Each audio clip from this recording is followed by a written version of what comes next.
case you missed it. Pendengar, Presiden ke-47 Amerika Serikat Donald Trump baru saja dilantik awal pekan ini. Nah, sepertinya menarik untuk mendengar bagaimana pendapat atau pandangan anak-anak muda di Indonesia dari generasi Z atau Gen Z yang saat ini sedang berkuliah, khususnya yang sedang belajar ilmu hubungan internasional, apa yang mereka pikirkan dengan naiknya kembali Donald Trump sebagai presiden di Amerika Serikat. Saya mengundang Karen Ainun Jayatri, mahasiswa hubungan internasional dari Universitas Amikom Yogyakarta, Rasya Ihsa Maulavi dari Universitas Islam Negeri Syarif Hidayatullah Jakarta, James William Kusumawikan dari Universitas Diponegoro Semarang, Jawa Tengah, dan Moh Zulhamdi Suhafid, mahasiswa hubungan internasional dari Universitas Islam Negeri Alauddin Makassar, Sulawesi Selatan, untuk berbincang tentang terpilihnya Donald Trump, prospek hubungan Indonesia dan Amerika Serikat ke depan, dan secara khusus sedikit menyinggung tentang bergabungnya Indonesia di BRICS dan kemungkinan bagaimana sikap Amerika Serikat terhadap keputusan terakhir dari pemerintah Indonesia ini. Terima kasih teman-teman waktunya, Karen, Zulhamdi, Maulavi, dan James.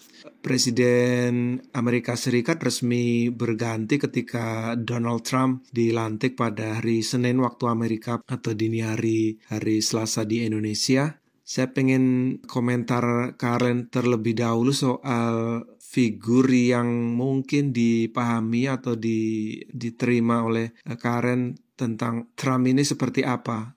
Oke, jadi kalau dari Karen sendiri, kemarin dari teman-teman HI di Twitter di Indonesia ya Pak, di X sekarang ya nyebutnya, itu tuh cukup ramai membahas terkait Trump itu, karena kebijakan dari Trump yang cukup mengejutkan gitu ya untuk teman-teman HI itu. Kayak dulunya pada saat beliau menjabat di 1.0 itu kan beliau memutuskan untuk keluar dari Paris Agreement, dan kemudian Amerika Serikat join lagi pada saat dipimpin oleh Presiden Joe Biden. Tapi pada saat dipimpin oleh Trump kembali, pada akhirnya Amerika Serikat keluar lagi dari Paris Agreement seperti itu. Dan kemarin juga cukup ramai terkait Amerika Serikat yang keluar dari WHO gitu ya, karena penanganan COVID gitu ya Pak, yang dinilai kurang baik gitu. Nah, terus kemarin juga Karen sempat ikut diskusi bareng CSIS mengenai Presiden Trump ini. Jadi kayak yang Karen tangkap di sini adalah Presiden Trump ini cukup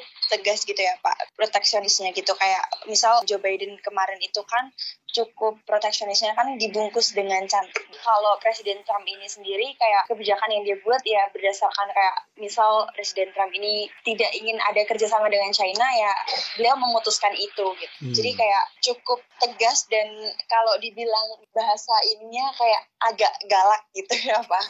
Seperti Pak. Saya pengen dengar Maulavi mungkin punya kosakata yang berbeda dari tegas tadi, atau punya penilaian yang berbeda, Maulavi. Baik, saya mungkin melihat beliau sebagai figur dan beberapa aksi-aksinya menurut saya cukup menarik, bagaimana seorang Donald Trump ini yang bisa menyihir audiensnya atau mendukungnya dengan kata-kata yang cenderung mungkin treatmentnya agak berbeda gitu Pak, dari beberapa pemimpin dunia yang saya lihat dalam kampanye. Saya memang membaca beberapa berita dan beberapa jurnal tadi pagi juga Pak, waktu akhirnya dimasukkan grup itu saya coba riset sebentar, dan saya melihat bagaimana Trump dengan gaya bahasanya dalam kampanye itu bisa menarik orang Pak, dimana Trump ini cenderung menggunakan kata-kata yang mungkin terlalu informal tentang dalam debat atau kampanye, terkadang cenderung kasar dan merendahkan orang. Tetapi setelah saya perhatikan juga, ada satu riset yang saya baca mengenai debat Donald Trump di 2017 sebenarnya. Memang pada saat itu bahasanya itu aneh, dan secara konten dan secara itu juga aneh.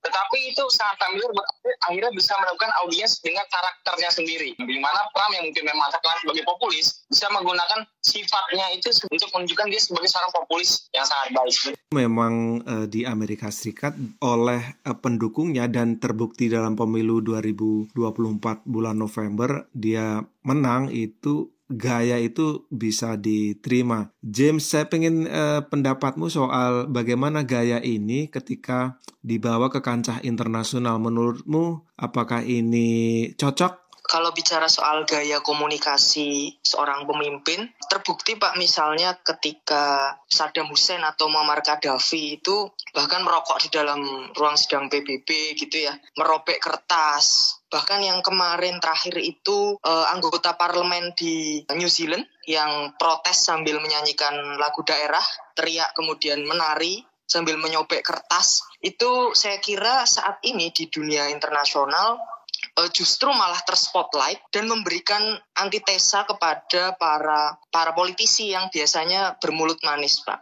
Mungkin yang tadi sudah dikatakan oleh Molavi itu benar bahwa pola baru ini yang dicoba digagas oleh Trump, seperti juga Presiden China kemarin kan kesannya juga belak-belakan, bahkan disebut the second Trump, tapi membawa Argentina surplus perekonomiannya. Nah, ini mungkin dilihat oleh rakyat Amerika ataupun dunia internasional sebagai suatu hal yang kita butuh pemimpin yang realistis, clear penyampaiannya, tidak berbelit-belit dan pro rakyat. Sebentar, kalian ini Gen Z ya? Iya Pak, Gen Z. Kalian ini Gen Z ya? James, apakah memang gaya ini diterima oleh Gen Z secara umum? Kalau secara kami Gen Z itu tergantung platformnya sebenarnya. Misalnya ketika campaign seperti ini kan kita banyak mendapat paparannya dari media internasional, dari sosial media terkhususnya.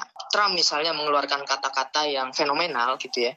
Maka media ini kan pasti memframing dengan berbagai bentuk gitu ya Pak ya. Ada yang dibuat lebih jahat, ada yang diperhalus kayak gitu. Kita sebenarnya justru merasa bahwa dengan para politisi ini bicara clear Pak, makin sulit bagi media untuk memframing. Tapi misalnya clear, Trump keluar dari WHO karena dianggap tidak becus ngurusin COVID, itu kan sangat clear.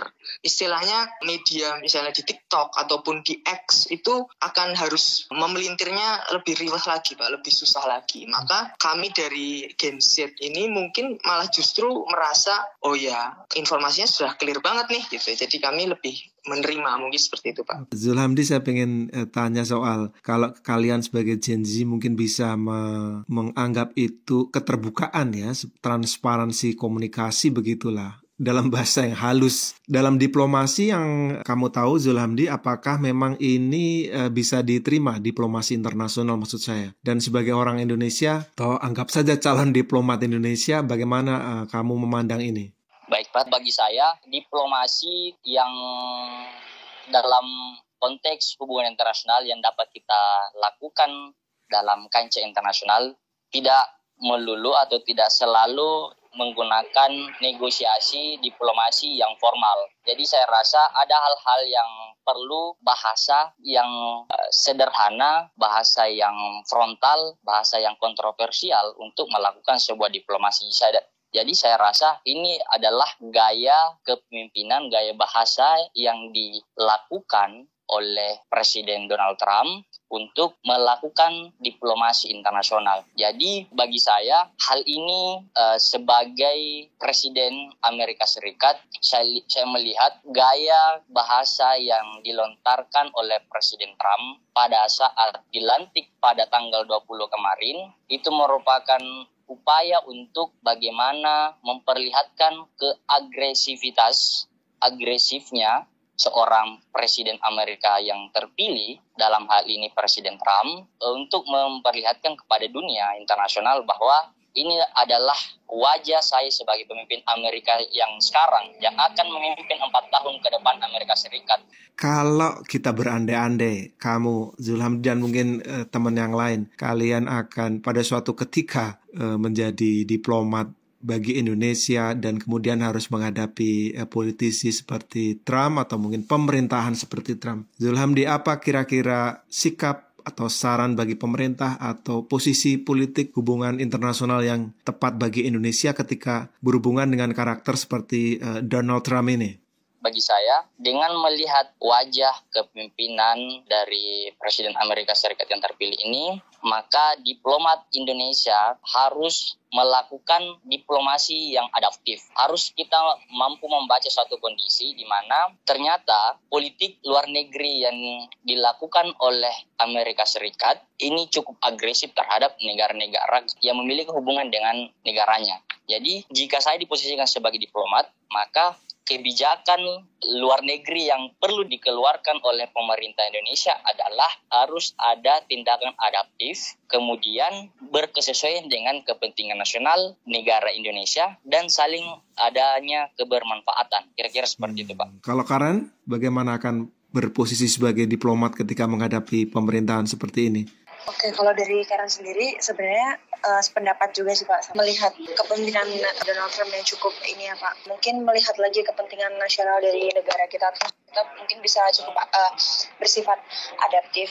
Cuman Pak, di sini yang menarik adalah mengenai Indonesia ya Pak. Boleh nggak kalau kita tarik kebijakan-kebijakan yang mungkin kemarin sedang terjadi di Indonesia Pak? Boleh dong. Terkait Indonesia yang dinilai cukup condong ke China ya akhir-akhir ini, mengenai kebijakan dari Indonesia ini yang cukup mengagetkan, yang kemarin tiba-tiba join dengan BRICS, terus kemudian kekosongan jabatan kedubes di Amerika Serikat ya Pak kalau nggak salah. Jadi di situ menurut saya sendiri untuk melakukan kerjasama dengan Amerika Serikat agak sedikit gimana ya bahasanya, sedikit bermasalah gitu ya Pak. Jadi kayak yang seharusnya kita menjaga kerjasama antara Indonesia dengan Amerika Serikat, tapi pada saat ini ada beberapa kebijakan dari Indonesia yang mungkin dinilai kurang tepat gitu ya Pak oleh beberapa akademisi yang ada di Indonesia. Karena kemarin Karen juga sempat berdiskusi juga dengan dosen dari kampus Karen sendiri, jadi kayak beliau juga mengatakan seperti itu.